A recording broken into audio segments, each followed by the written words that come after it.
Hello again and welcome back to another one. And today we have a couple of topics to cover, as while the hip hop GOAT list fallout continues, Rolling Stone singers GOAT list has ignited some beef, all thanks to Chaka, who recently was asked about her thoughts on the singers list, and she decided to dunk on a couple of singers, including Mary J. Blige, Adele, and Mariah Carey. And in Mariah's case, she hit a nerve by calling out something that's plagued Mariah's career for decades. And Mariah fans aren't taking it well, and somehow they spiraled into an Eminem debate on Twitter. More on this in a bit. Today we also have more on the hip hop GOAT list fallout that led to a lengthy Jay-Z quote roasting session by Big Gip, and this time hip hop legend Melly Mel was asked about his thoughts on Jay-Z ranking higher than Pac, and he pretty much agrees with Big Gip. More on this in a bit. First, we'll start with Last One Standing, that's now certified GOAT in the United States, and this has raised some questions. It's so funny how Last One Standing is technically Skylar's song, but it was released on the Shady Records raised eyebrow emoji LOL. Anyway, big win because I'm pretty sure I'm that song's biggest fan, and the user adds, the video was released on the Eminem YouTube channel, loudly crying emojis, and I believe this kind of confirms the theory back then that Eminem was the one who was contacted to make a song for the second Venom movie, and while it just got certified GOAT, it's been eligible for GOAT certification since September 2022. Moving on to the next point, the fallout from Billboard and Vibes GOAT list continues, and this time we gotta hear Melly Mel's thoughts on Jay-Z ranking higher than Tupac, and he shares Big Gip's belief that Pac is greater than Jay-Z.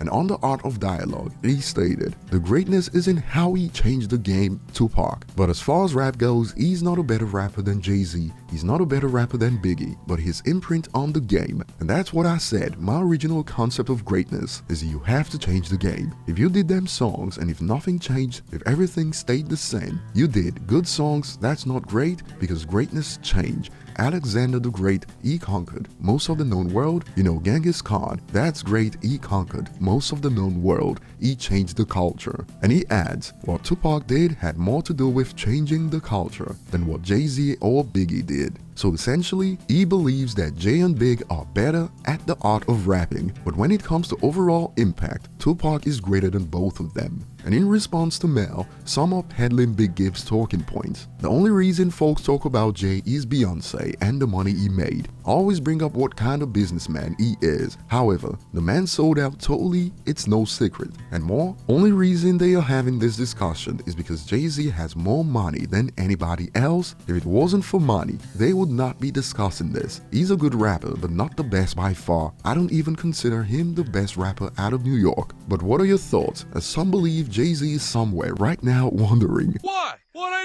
do? Moving on to the next point, Chaka has revived a long-standing theory about Mariah Carey's #1s in the United States, where she's always been a radio darling that some believe was inorganic, and the word for it was payola, that made a comeback on Twitter in recent years due to quote stand battles on the platform. And thanks to another GOAT list, this time for the greatest singers, things went nuclear a few hours ago when Chaka shared her thoughts on Rolling Stone's list. First, she stated when the list was brought up, I didn't even know what the hell you were talking about, so obviously these don't mean a great deal to me. And she added, these people don't quantify or validate me in any way. But check this out, when she found out that Mariah Carey ranked at number 5 on the list, she brought up the theory that has lingered throughout Mariah's career. That must be payola or some ish like that. And it's wild how some people think payola is a new term. Payola being used outside of Twitter as an actual word is crazy.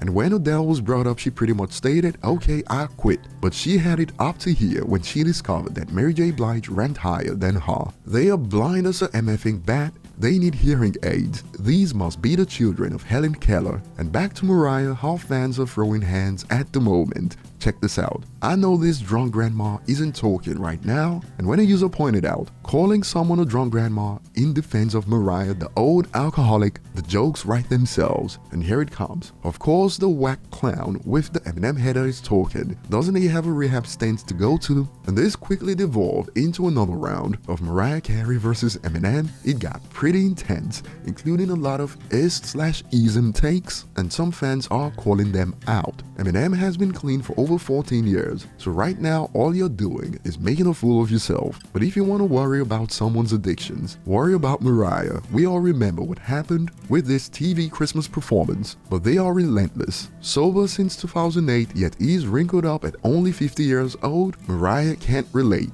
Say what?